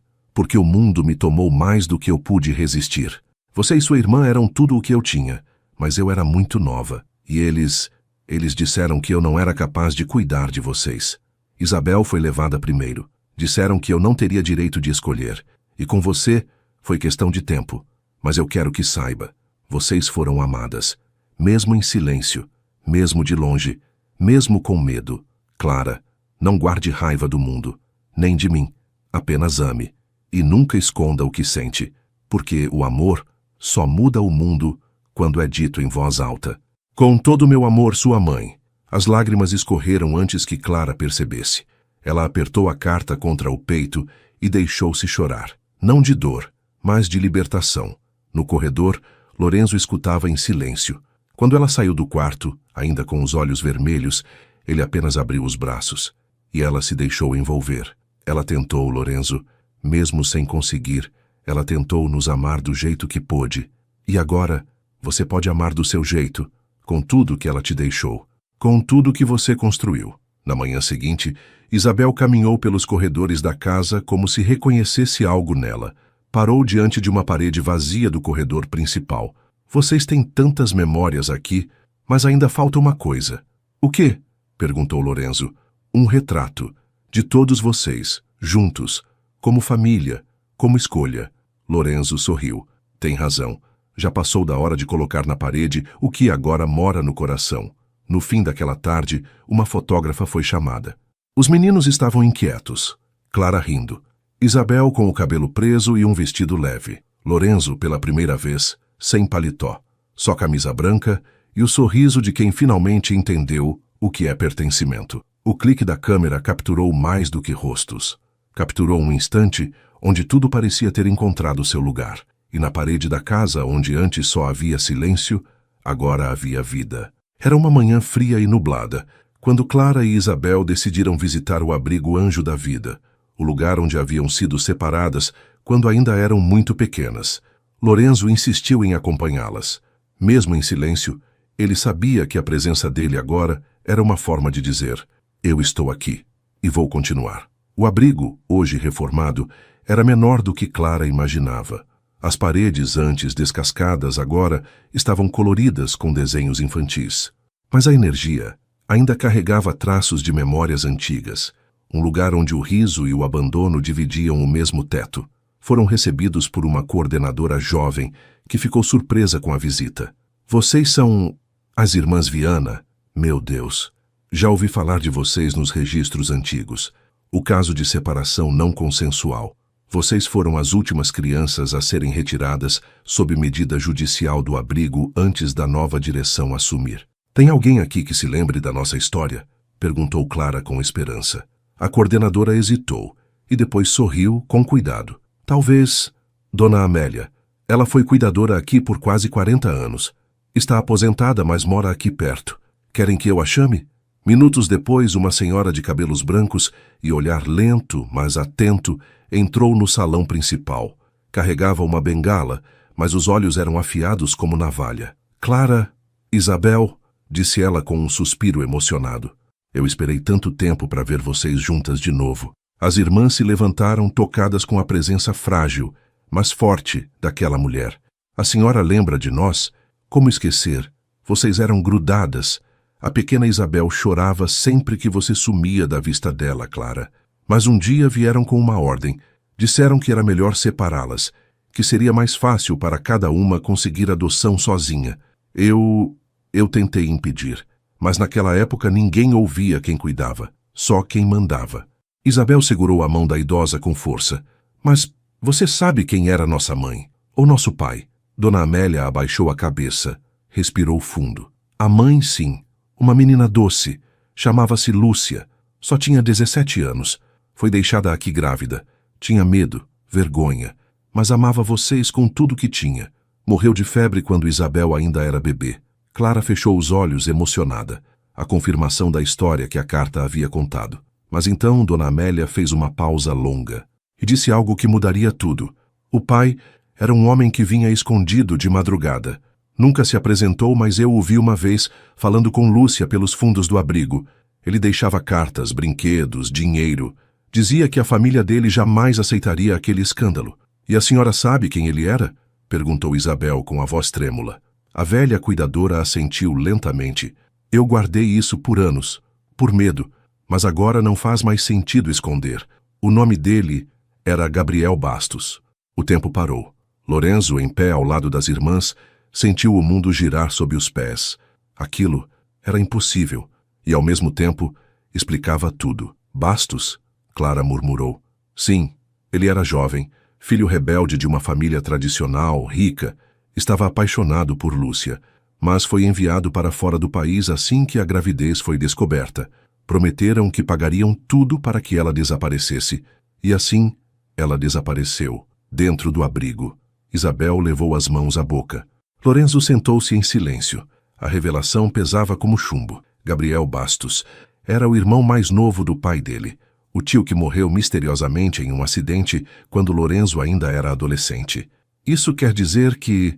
Clara hesitou. Vocês são da família Bastos, completou Lorenzo em voz baixa. Minhas primas. O silêncio que se seguiu foi impossível de descrever. Não havia palavras, apenas a certeza de que o passado havia dado uma volta completa. Que os laços entre eles agora eram mais profundos, mais entrelaçados do que qualquer um imaginava. Horas depois, de volta à mansão, Lorenzo caminhava pelo jardim com Clara ao seu lado. Isabel brincava com os meninos, que a chamavam de tia dos sonhos. Isso muda tudo, Lorenzo? Perguntou Clara. Muda, mas só o passado, não o que somos agora, não o que escolhemos ser. Ela sorriu, com lágrimas nos olhos. Obrigada por não fugir, por ficar. Você me ensinou isso. Que fugir é mais fácil, mas ficar é onde mora o amor. E naquele instante, entre a brisa do fim de tarde e o som das risadas dos meninos, a família que antes não existia, finalmente se completava. Lorenzo Bastos nunca foi de fazer discursos emotivos. Seu estilo sempre foi direto, racional, estratégico. Mas naquela manhã, enquanto vestia a camisa branca e olhava pela janela do escritório, sabia que sua fala de hoje mudaria o significado da empresa e da sua vida. O auditório principal da Bastos Tech estava lotado. Funcionários, acionistas, jornalistas e convidados especiais ocupavam cada poltrona. Mas desta vez, os primeiros lugares estavam reservados para Clara, Isabel, Dona Ruth e os trigêmeos, que usavam blazers pequenos e tênis coloridos. Quando Lorenzo subiu ao palco, o silêncio se instalou. Senhoras e senhores, hoje não venho aqui falar sobre crescimento, números ou estratégias. Venho falar sobre legado. Ele fez uma pausa. Os olhos varreram a multidão com firmeza, mas o coração batia mais forte por trás de cada palavra. Por muito tempo, meu nome, Bastos, foi símbolo de sucesso, mas também carregava uma história incompleta, uma história que omitiu vozes, apagou talentos e separou famílias. Hoje, isso muda. No telão atrás dele, surgiram imagens do passado, fotos do antigo abrigo, de Rafael Viana ao lado de Clara, de projetos criativos que nunca foram registrados em seu nome. A partir de hoje, parte da Bastos Tech se transformará oficialmente em uma nova divisão, Viana Bastos Inovações Humanas. O público murmurou surpreso. Essa nova frente não será apenas uma homenagem, será o centro de projetos voltados à inclusão, à educação de jovens em situação de vulnerabilidade e ao reconhecimento de mentes brilhantes que, como Rafael, nunca tiveram a oportunidade de brilhar. Clara, na plateia, segurava a mão de Isabel, as duas com os olhos marejados. Os meninos, sem entender tudo, sorriam orgulhosos ao ver o nome da mãe no telão. Também anuncio que parte das ações dessa nova divisão será legalmente vinculada ao nome de Rafael Viana e às suas filhas legítimas, Clara e Isabel. Lorenzo respirou fundo. Porque o verdadeiro valor de uma empresa não está apenas no que ela gera, mas em quem ela decide lembrar. Aplausos tomaram a sala, de pé, longos, sinceros. Naquela mesma noite de volta à mansão, Lorenzo recebeu um envelope pelas mãos de Vicente. Ele havia sido entregue no escritório de advocacia da família Bastos 26 anos antes, mas só agora, com a mudança de diretoria, apareceu entre os arquivos. Era uma carta, escrita à mão. Se algum dia este envelope chegar às mãos de meu sobrinho, Lorenzo, é porque o tempo decidiu revelar o que tentei esconder em vida. Você me conheceu como o irmão rebelde, e talvez eu tenha sido mesmo. Mas também fui homem o suficiente para amar uma mulher que todos queriam que eu esquecesse. Lúcia era doce, assustada, mas forte, e nos deixou cedo demais. Quando soube que as meninas seriam levadas, tentei impedir, mas meu pai, seu avô, destruiu tudo, me mandou para fora, ameaçou tirar minha herança. Nunca mais me deixaram chegar perto. Pedi que, caso minha história viesse à tona, você cuidasse delas, que fizesse o que eu não pude, que fosse o homem que eu gostaria de ter sido. Elas são Bastos por sangue, mas são Viana por alma, e merecem o mundo. Com carinho, Gabriel. Lorenzo fechou os olhos por um momento. Sentiu, talvez pela primeira vez, um tipo de conexão com aquele tio que ele quase não conheceu. Eles não eram tão diferentes, afinal. Ambos haviam sido moldados por decisões alheias, mas só Lorenzo tivera a chance de reescrever o fim. Na sala, os trigêmeos pulavam sobre as almofadas. Isabel ria, Clara preparava chocolate quente com Dona Ruth. Era um cenário simples, mas para ele parecia o topo do mundo. Na manhã seguinte, ao entrar no novo prédio da divisão Viana Bastos, Lorenzo parou diante da parede de entrada. Nela, uma frase gravada em letras douradas. Toda a vida esquecida merece ser lembrada. Toda a história negada merece ser contada. Ele sorriu. A história da sua família, agora, estava inteira. As sementes do passado sempre voltam. Às vezes, nascem no lugar onde menos se espera, em um coração novo. A inauguração oficial do primeiro projeto social da Viana Bastos Inovações Humanas foi simples, mas simbólica. Lorenzo fez questão de que o evento fosse realizado no mesmo abrigo onde Clara e Isabel viveram suas infâncias fragmentadas. O espaço, agora revitalizado pela empresa, ganhou uma nova ala: salas de aula modernas, ateliês de criação, laboratórios de tecnologia e uma biblioteca com estantes baixas para que até os menores alcançassem os livros. As crianças correram pelos corredores novos com olhos brilhantes. Para muitas, era a primeira vez que viam um computador de verdade. Para outras, era o primeiro dia em que se sentiam vistas. Clara e Isabel caminharam lado a lado entre os cômodos reformados, com os olhos úmidos. Parece que a gente está reconstruindo a infância que nunca tivemos, disse Isabel, e plantando uma nova para quem ainda tem tempo de viver.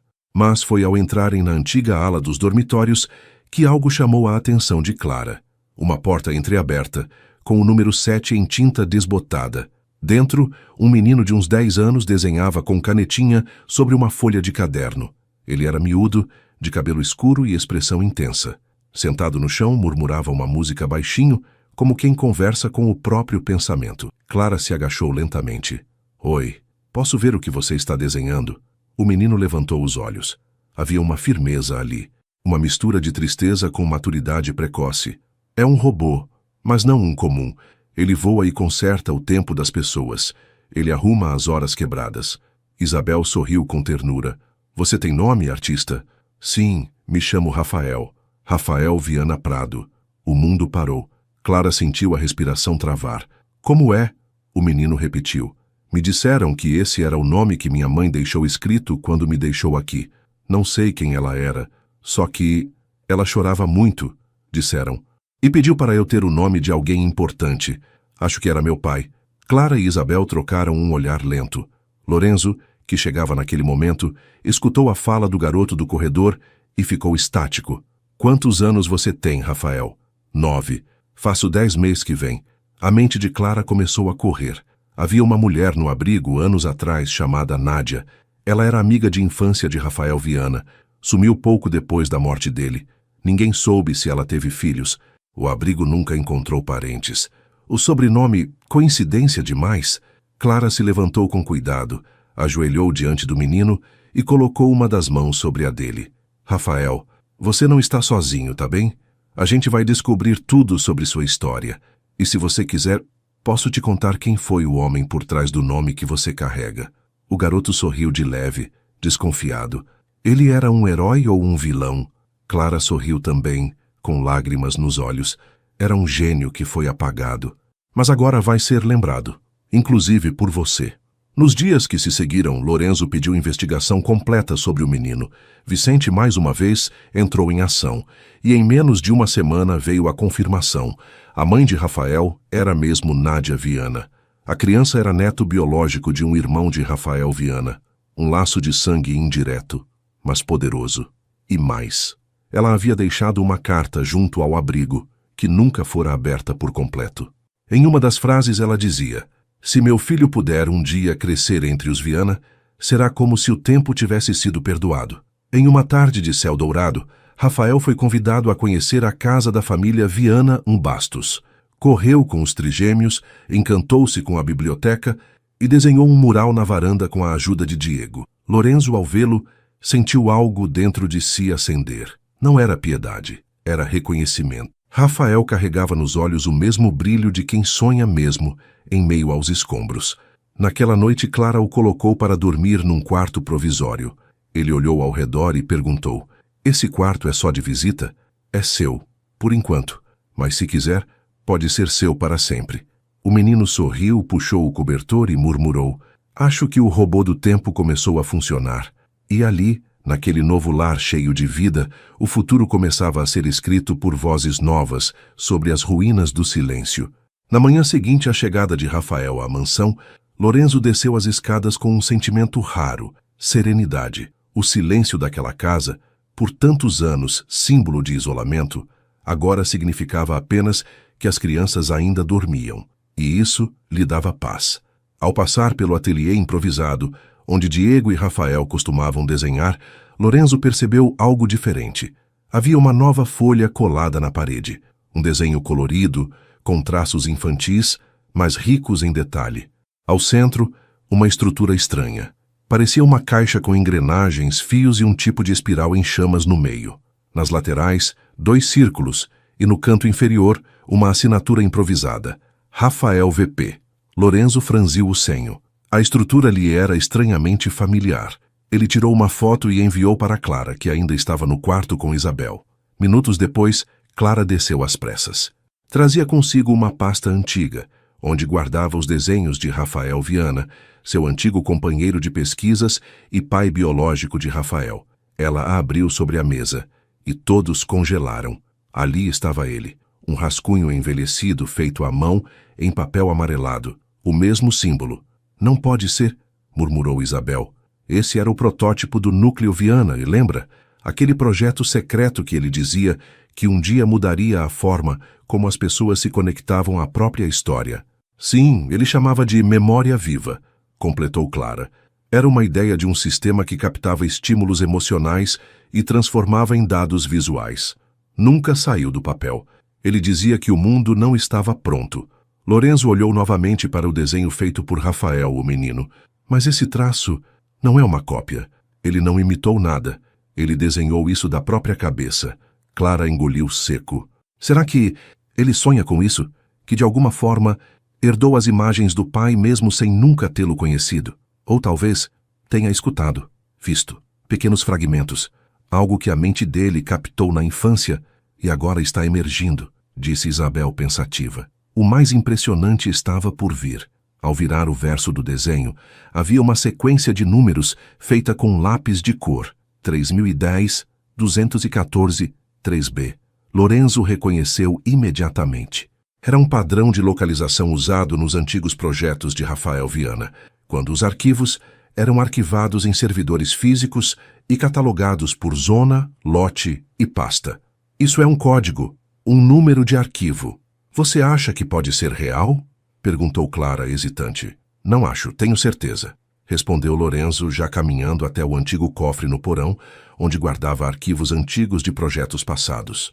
Horas depois, no porão silencioso, os três adultos abriram uma caixa esquecida por mais de uma década.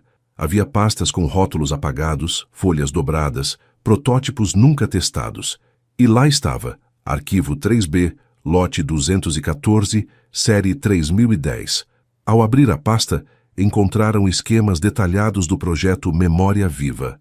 Mas não apenas isso. Havia também um diário técnico, com anotações pessoais de Rafael Viana. Na primeira página, uma frase escrita à mão. Se um dia este projeto for encontrado por alguém da minha linhagem, peço, não o use por lucro, use por reconexão. O maior erro da humanidade é esquecer quem se é. Clara levou as mãos à boca. Isabel se sentou, visivelmente emocionada. Ele sabia.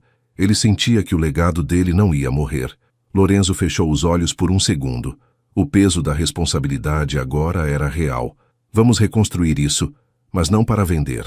Para dar às pessoas a chance de lembrar de si mesmas.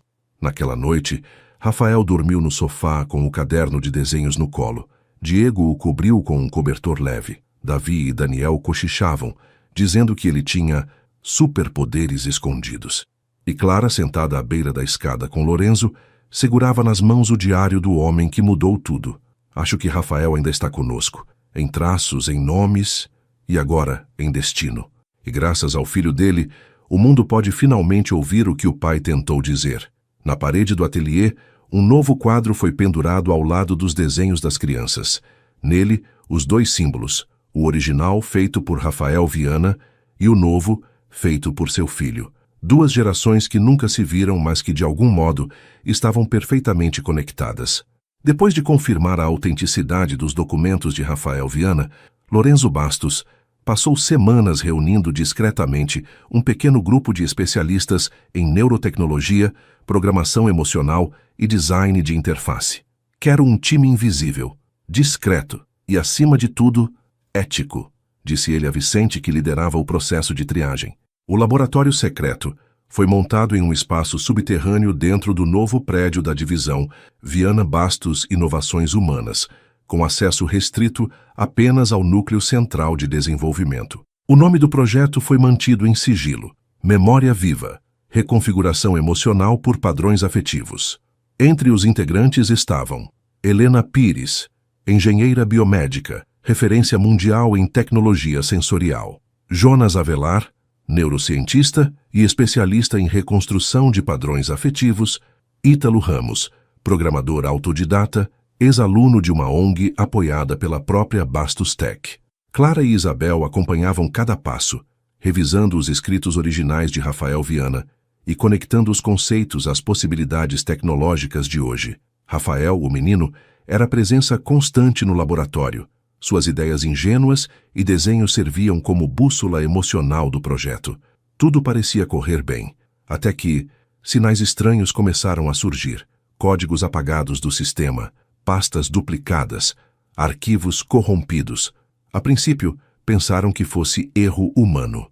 Mas Vicente logo desconfiou. Isso aqui é sabotagem. Alguém está tentando atrasar o projeto de dentro. Você tem nomes? Perguntou Lorenzo tenso.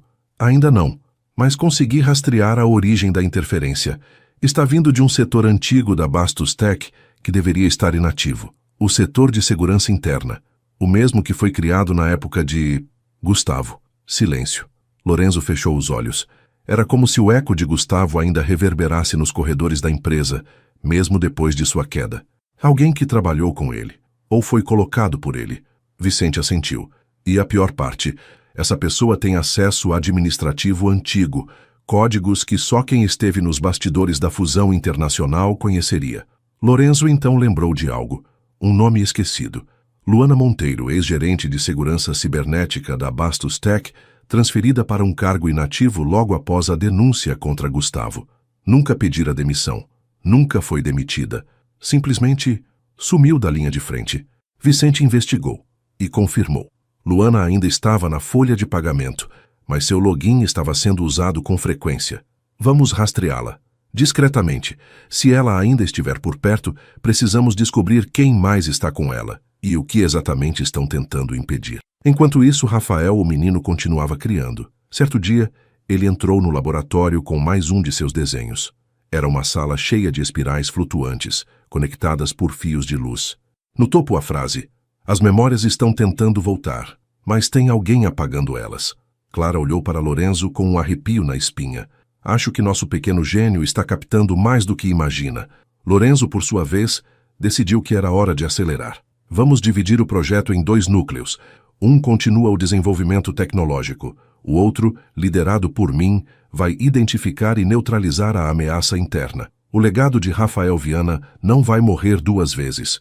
Numa sala isolada da empresa, Luana Monteiro observava a movimentação pelo monitor. Sozinha, ou quase. Em sua tela, mensagens anônimas piscavam. "Pare agora, ou o que enterramos juntos vai emergir." Ela hesitou. Seus olhos aflitos pousaram sobre uma foto antiga na gaveta. Ela e Gustavo sorrindo. Embaixo, uma anotação escrita à mão.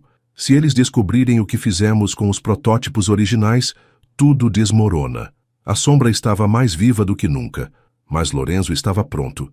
E dessa vez, ninguém destruiria o futuro daquilo que nasceu para curar o passado. Luana Monteiro foi localizada numa sala desativada do antigo prédio administrativo da Bastos Tech, uma sala que oficialmente estava fora de uso desde a reestruturação, mas na prática era onde ela vinha trabalhando sozinha, dia após dia, protegendo algo ou escondendo. Lorenzo entrou sem anunciar. A porta se abriu com um rangido seco e o ar estava pesado, como se o lugar carregasse a poeira de uma década inteira de culpa. Luana ergueu os olhos com calma, sem susto, sem resistência. "Achei que viria com segurança, ou com a imprensa. Achei que você fosse fugir, mas está aqui. Então vamos direto ao ponto. Por que sabotou o projeto Memória Viva?" Ela hesitou, depois apontou para o canto da sala, uma prateleira coberta por um pano cinza. Ao puxá-lo, Lorenzo encontrou 3 caixas metálicas com o selo antigo da Bastos Tech e um nome manuscrito em letras vermelhas. Proto RV, classificação, alta sensibilidade. Isso foi o que Gustavo tentou enterrar. Os protótipos originais de Rafael Viana, não aqueles resgatados por Clara. Estes são mais antigos e mais perigosos. Perigosos como? Eles não apenas captavam memórias por estímulos emocionais, eles replicavam traumas com base em padrões mentais. Era como se a máquina tivesse a capacidade de reencenar momentos de dor, como forma de reconstrução terapêutica. Só que, sem filtros. Lorenzo sentiu um arrepio. O conceito era brilhante, mas também sombrio. Você está dizendo que a tecnologia podia reviver o trauma? Sim, e não só isso. Um dos protótipos começou a manifestar padrões repetitivos, como se aprendesse com a dor. Gustavo viu nisso uma oportunidade de controle. Disse que seria a chave para criar campanhas de manipulação emocional em larga escala. Lorenzo se afastou. Respirava com dificuldade. E Rafael sabia disso? Sabia. Por isso nunca terminou. E por isso me procurou.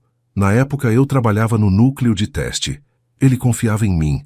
Até Gustavo interceptar as anotações dele e me forçar a esconder tudo. Por que não me contou antes? Porque eu tinha medo. Medo de você ser como ele. Mas depois que vi o que fez, com Clara, com Isabel, com o menino, entendi que o tempo não te transformou num herdeiro da Bastos Tech, te transformou num guardião do que realmente importa. Ela se levantou, pegou uma chave dentro do bolso e entregou a Lorenzo. Isso abre a caixa preta do último protótipo. Mas cuidado, Lorenzo. Aquilo lá dentro não é só código. É sentimento bruto, puro, não testado. Pode reconstruir memórias que ninguém está pronto para reviver. Nem você. Horas depois, Lorenzo desceu ao laboratório oculto. Clara, Isabel e Vicente estavam com ele. As crianças haviam sido levadas por Dona Ruth para um passeio fora da cidade, por segurança. Diante deles, a caixa preta foi aberta. Lá dentro, um aparelho simples, 2 sensores auriculares, uma pulseira biocodificadora e um visor fino de alta definição, quase artesanal.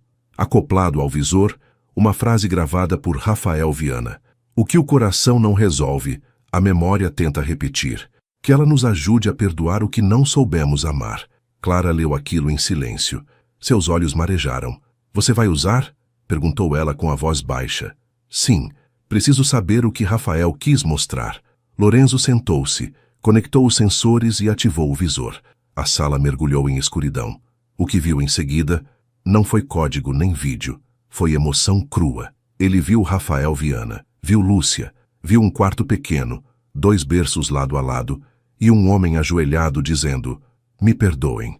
Um dia, alguém vai amar vocês como eu deveria estar aqui para amar. Viu Gustavo, mais jovem, rasgando anotações, queimando desenhos, ameaçando Luana. E por fim, viu a si mesmo, ainda jovem, passando apressado por um corredor onde Rafael deixara um projeto aberto. Mas nunca olhou, nunca quis saber.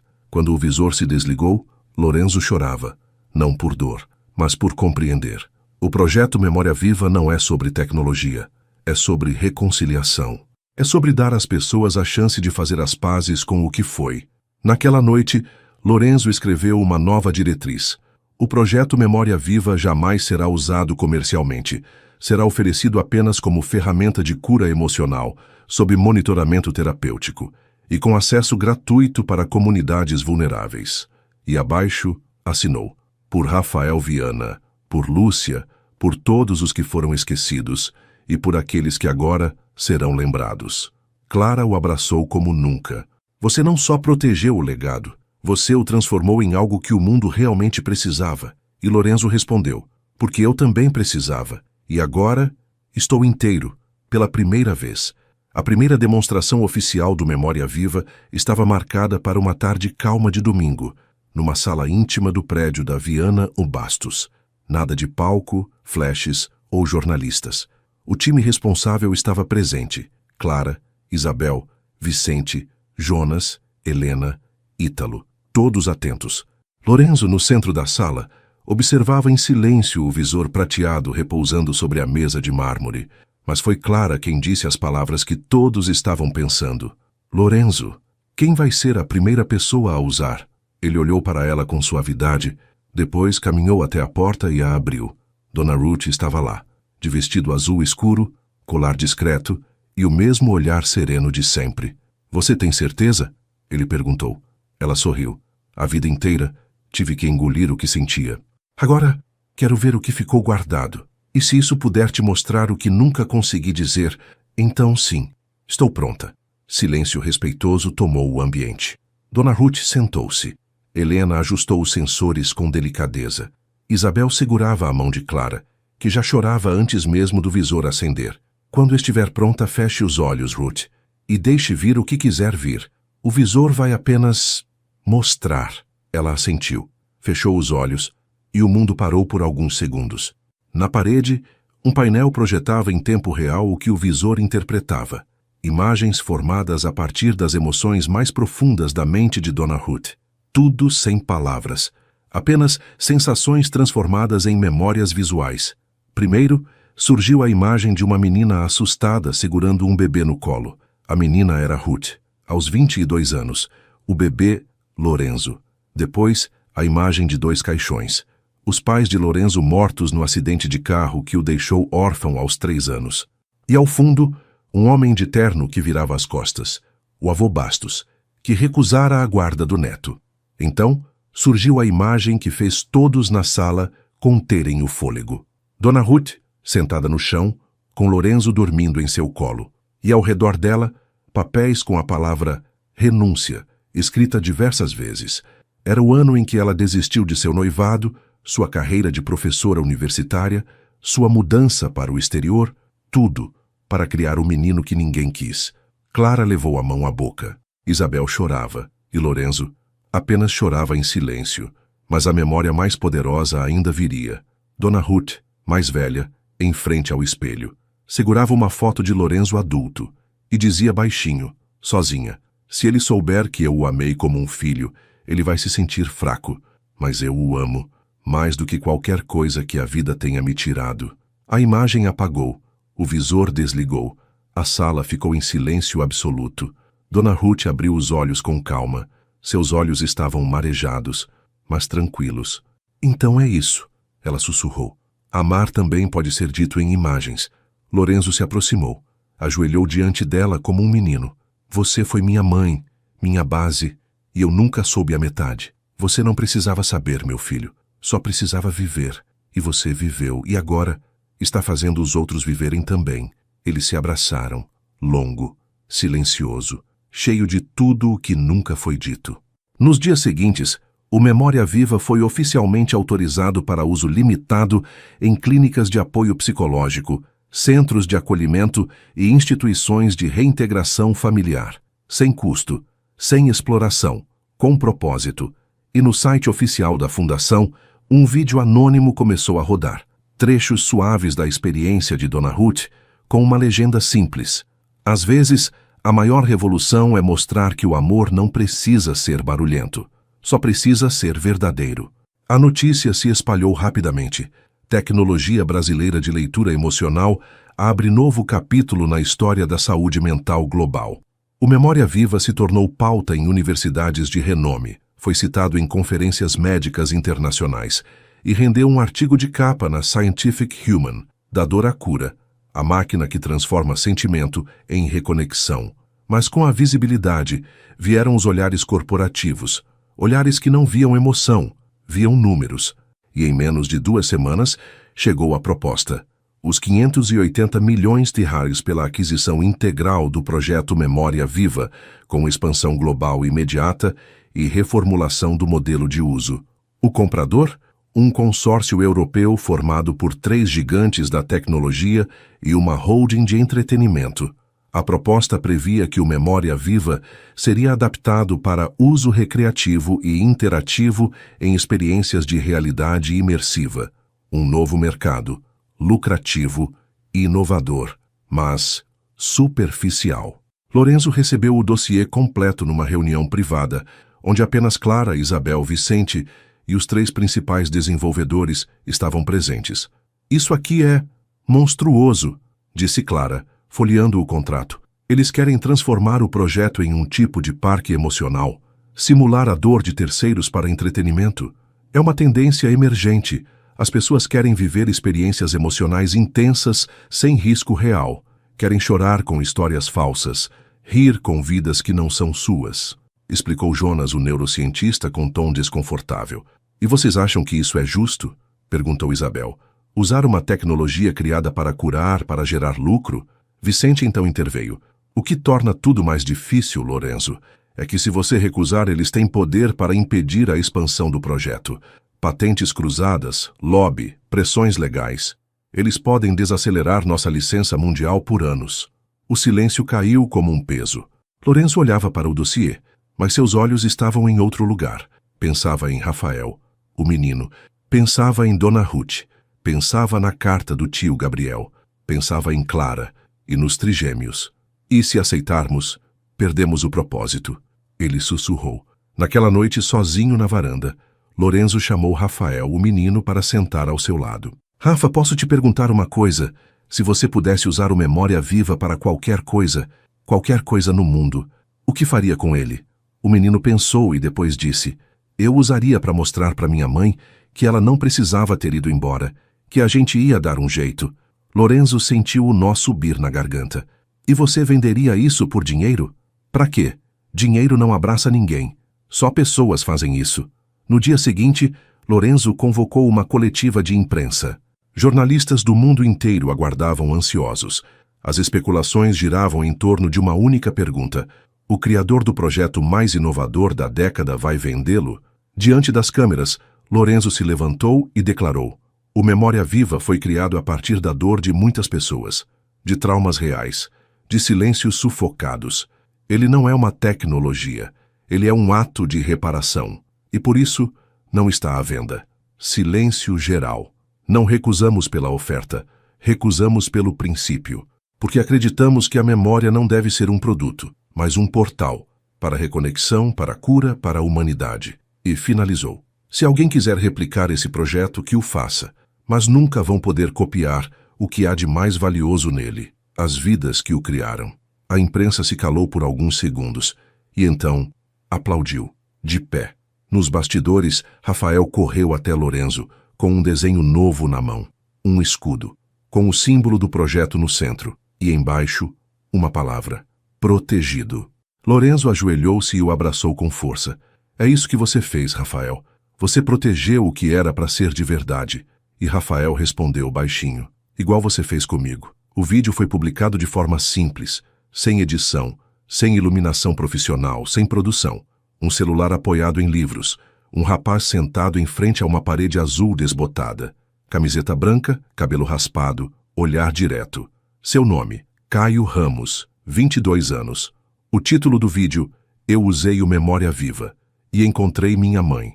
Nas primeiras 12 horas, o vídeo teve pouco mais de 500 visualizações. Mas na manhã seguinte, uma jornalista da web compartilhou. Depois, uma psicóloga. Em seguida, um ator famoso. E então, o país inteiro. Em 3 dias, 7,5 milhões de visualizações. No vídeo, Caio fala com sinceridade crua: "Fui abandonado aos 7 anos. Não lembro o rosto da minha mãe. Fui criado em abrigos. Tentei fugir várias vezes. Depois de adulto, tentei não sentir. Mas tudo me lembrava de algo que faltava. Usei o Memória Viva. Vi minha infância. Vi o jeito como ela penteava meu cabelo. Ouvi a música que ela cantava baixinho antes de eu dormir. E depois disso, eu soube procurar. Encontrei minha mãe numa cidade pequena. Ela chorou quando me viu. Disse que achava que eu estava morto. Ela foi internada contra a vontade na época. Nunca soube onde me deixaram. Agora, a gente janta junto, aos domingos. E eu aprendi a lembrar com amor, e não com raiva. Obrigado, Memória Viva. Obrigado, Clara. Obrigado, Lorenzo." O depoimento caiu como um raio no coração de quem assistia. As redes foram inundadas com histórias semelhantes. Pessoas que se lembraram de rostos esquecidos reencontraram pais, irmãos, professores, até si mesmas. Nascia o movimento "Eu Me Lembro." Clara, ao assistir ao vídeo, chorou em silêncio. Isabel abraçou-a por trás. Lorenzo entrou na sala sem dizer nada. Apenas segurou as mãos das duas. "Foi por isso que a gente recusou os milhões." "E agora, o mundo entendeu", respondeu Isabel. "O movimento ganhou forma em poucos dias. Psicólogos voluntários criaram grupos de acolhimento. Escolas implantaram o Memória Viva como ferramenta pedagógica para entender a história emocional dos alunos. Instituições de reintegração familiar começaram a usá-lo em encontros supervisionados. O impacto era real, humano, coletivo. O projeto, sem nunca ter sido vendido, agora se multiplicava espontaneamente, como as memórias que ele ajudava a reviver. Caio foi convidado a visitar a sede da Viana Ambastos. Quando chegou, foi recebido por Rafael, o menino. "Você que é o moço do vídeo?" "Sou eu." "Você é o Rafael, né? O desenhista." "Eu que fiz o símbolo novo. Quer ver?" Mostrou o mural pintado na entrada da ala social. Era o símbolo original do projeto, mas com uma nova adição. Uma corrente de luz que ligava vários corações. Caio parou, tocou a parede com a mão e disse: "Você desenhou o que aconteceu com a gente. Agora tá tudo ligado." Na cerimônia de expansão do projeto, Caio foi chamado ao palco. Lorenzo lhe entregou uma placa com os dizeres: "Primeira memória reconstituída publicamente. Primeira reconexão espontânea. Primeiro passo para a cura de todos." E então Caio disse algo que ninguém esperava: "Eu não sou o primeiro. Só fui o primeiro a contar. E tem muita gente com a história presa na garganta. Por isso, se você está assistindo e sente que esqueceu de si mesmo, de alguém ou da vida, tenta lembrar. A gente pode não mudar o passado, mas pode se reconciliar com ele. E às vezes, lembrar é o único jeito de voltar a viver."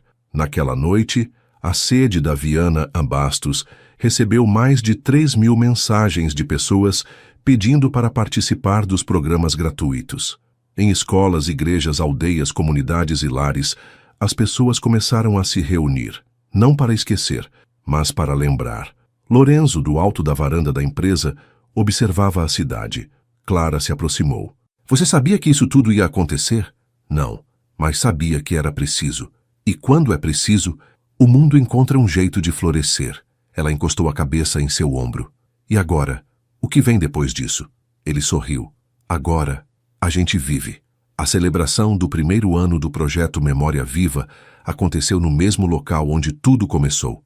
A sede da Viana Bastos, agora completamente transformada num centro de desenvolvimento emocional, tecnológico e humano. Havia crianças de escolas públicas visitando os laboratórios, famílias inteiras participando de oficinas de reconexão, psicólogos mediando rodas de conversa entre gerações. Rafael, o menino, estava ali desde cedo, corria com os trigêmeos, mostrava seus novos desenhos, sorria. Mas havia algo nos olhos dele que Lorenzo percebeu logo pela manhã, um cansaço diferente, uma agitação interna que não combinava com a festa. Na parte da tarde, durante a cerimônia de encerramento, as crianças subiram ao palco para apresentar um mural coletivo com desenhos feitos ao longo do ano. Rafael, que seria o último a falar, segurava uma folha nas mãos. Tremia. Clara estava na plateia. Isabel segurava a mão dele discretamente. Lorenzo atento. Quando chegou a vez de Rafael, ele andou até o microfone, mas não falou. Olhou para a plateia por alguns segundos e, de repente, deixou a folha cair no chão. Desculpa. Não quero mais falar desenho bonito. Quero falar o que dói. Um silêncio pesado tomou o auditório. Rafael respirou fundo. Os olhos brilhavam. A voz saiu trêmula, mas firme. Todo mundo fala das memórias boas, dos reencontros, dos abraços, mas... E quando a gente lembra e dói? E quando a gente lembra e a pessoa ainda não voltou? E quando a gente lembra, mas ninguém acredita na nossa dor porque a gente é criança? Clara se levantou, mas Lorenzo a segurou com um leve gesto. Deixe-o dizer. Ele precisa. Rafael continuou. Eu amo essa casa. Amo meus tios. Mas às vezes ainda acordo com medo, com frio, com fome daquelas noites do abrigo. Ainda sonho com a cama dura, com o choro do outro menino que ninguém escutava, e ninguém me ensinou o que fazer com esse tipo de lembrança. Ele respirou fundo, a plateia em silêncio absoluto. Então, queria pedir que o Memória Viva também tivesse uma versão para crianças, mas não só para brincar, uma versão que explicasse o que a gente sente, que ajudasse a falar o que a gente não sabe desenhar. O impacto foi imediato. Nas redes, o trecho do vídeo foi publicado por alguém da equipe de comunicação e viralizou com a legenda: o projeto ouviu o mundo. Agora é hora de ouvir os menores entre nós. O movimento Swasmas Memória Infantil Viva começou no mesmo dia. Nas semanas seguintes, Lorenzo convocou o Núcleo de Desenvolvimento. Chamou educadores infantis, psicólogos especializados em trauma infantil, fonoaudiólogos e neurocientistas. Rafael participou de todas as reuniões com fones coloridos e caderno de desenhos na mochila. Foi dele o primeiro nome do novo módulo do projeto, MIM, Memórias Importantes Menores, com uma explicação simples, porque o que é pequeno para os adultos é enorme para a gente. O MIM seria uma versão adaptada do Memória Viva para crianças de 5 a 12 anos. Utilizaria linguagem simbólica, cores, histórias animadas e sensores leves. Tudo mediado por especialistas e sempre com a presença de um adulto de confiança. As primeiras unidades piloto seriam implantadas em escolas públicas de comunidades vulneráveis, abrigos e lares temporários, centros de apoio psicossocial infantil. E o mais especial, cada criança participante receberia um livro personalizado com sua história de dentro, as memórias importantes que ela sentiu, entendeu e escolheu guardar. Rafael foi o primeiro a testar o MIM. No final da experiência, recebeu o seu livro. Abriu na primeira página. Havia um desenho simples, um menino com medo, sozinho, e na última página, o mesmo menino, de mãos dadas com 3 irmãos, 2 tios e uma nova casa com janelas abertas. Ele sorriu e disse baixinho para Clara: agora, o que dói Dói menos, porque eu entendi, e porque eu falei. Lorenzo, ao ver o resultado final do projeto, disse a frase que resumiu tudo. As crianças não são o futuro, são o presente que mais precisa ser ouvido. Na inauguração oficial do MIM, Rafael subiu ao palco e falou com a leveza de quem já tinha atravessado o próprio silêncio. Obrigada por ouvirem o que eu ainda nem sabia dizer. Agora, acho que mais crianças vão conseguir se escutar também. E assim o projeto que começou como um resgate do passado, agora ajudava os pequenos a construir o futuro com palavras, corações e coragem. A sede da Fundação Viana Bastos, que começou como um anexo dentro da Bastos Tech, agora era um instituto autônomo, presente em 11 países e com mais de 2 milhões de vidas impactadas. O projeto Memória Viva, em suas diferentes versões, incluindo o MIM para crianças, havia se tornado referência mundial em reconciliação emocional e cura intergeracional. Mas, acima de tudo, continuava fiel à sua essência: preservar a verdade, proteger a dignidade e promover reencontros com os outros e consigo mesmo. E naquele dia, uma homenagem especial havia sido preparada. Uma cerimônia simples, ao ar livre, num jardim florido, onde tudo seria dito com o coração. Lorenzo Bastos estava diferente. Os cabelos levemente grisalhos, o terno mais leve, o olhar sereno de quem agora não precisava mais provar nada para ninguém. Ao seu lado, Clara, com os olhos que ainda brilhavam como no primeiro reencontro, e os 3 filhos agora com 13 anos, adolescentes curiosos, criativos e muito falantes. Isabel, mais confiante do que nunca, coordenava um dos braços internacionais do Instituto. Rafael, agora com 14, era o ilustrador oficial dos materiais do MIM e autor do livro infantil mais vendido daquele ano, A Máquina que Consertava o Tempo. Na plateia, dezenas de jovens que haviam usado o projeto e reencontrado partes perdidas de si. Alguns trouxeram seus pais, outros, seus irmãos, e alguns trouxeram apenas o olhar de quem, pela primeira vez, não tinha medo de lembrar. Dona Ruth, já mais frágil, sentava na primeira fileira com um colar de pérolas simples. Lorenzo olhava para ela com o mesmo amor silencioso que aprendeu a reconhecer tarde, mas nunca mais deixou de sentir. O mestre de cerimônias anunciou: hoje não celebramos uma tecnologia, celebramos uma escolha, a de não vender o que era imensurável, a de proteger o que era invisível, a de transformar dor em ponte e lembrança em caminho. Ele então chamou ao palco Lorenzo Bastos, Clara Viana, Isabel Viana, Rafael Prado e Dona Ruth. Aplausos calorosos. Lorenzo pegou o microfone, mas por um momento não disse nada. Apenas olhou para todos ali e então falou: 5 anos atrás tudo isso começou com um pedido de socorro de um menino. Tio, ajuda, minha mãe está lá dentro e não respira. Naquele dia eu achava que estava salvando alguém, mas fui eu quem foi salvo. Por 3 crianças, por uma mulher que nunca deixou de acreditar, por uma irmã redescoberta e por um projeto que começou como luto e virou cura. Clara segurava sua mão. Os meninos sorriam. Hoje eu entendo que dinheiro compra empresas, mas só amor constrói legado. Ele olhou para Rafael, agora sentado ao lado dos irmãos, e que às vezes o maior gênio da história pode renascer nos traços simples de um menino que só queria entender por que as coisas doíam. Ao final da cerimônia, todos foram convidados a visitar uma nova ala do Instituto, o Jardim da Memória Viva, um espaço onde cada flor plantada representava uma história reconectada. Não havia placas com nomes, apenas palavras. Perdão, coragem, te voltei. Agora entendo, senti de novo, lembrei de mim. E no centro do jardim, uma escultura sutil, 2 círculos entrelaçados e um feixe de luz entre eles. O símbolo criado por Rafael e uma frase abaixo: aqui toda lembrança tem valor e todo amor encontra lugar. Naquela noite, a família se reuniu no quintal de casa. Panquecas feitas por Lorenzo, ainda desajeitado, mas já melhor do que no primeiro café da manhã com os meninos. Risos, memórias, histórias contadas pela metade e completadas com carinho. Rafael olhou para Clara e perguntou: mãe, você acha que a gente ainda vai lembrar de tudo isso quando for velho? Ela sorriu, passou a mão em seus cabelos e respondeu: se for com amor, a gente nunca esquece. E assim, a história que começou com uma batida desesperada à porta terminou com janelas abertas e um coração em paz.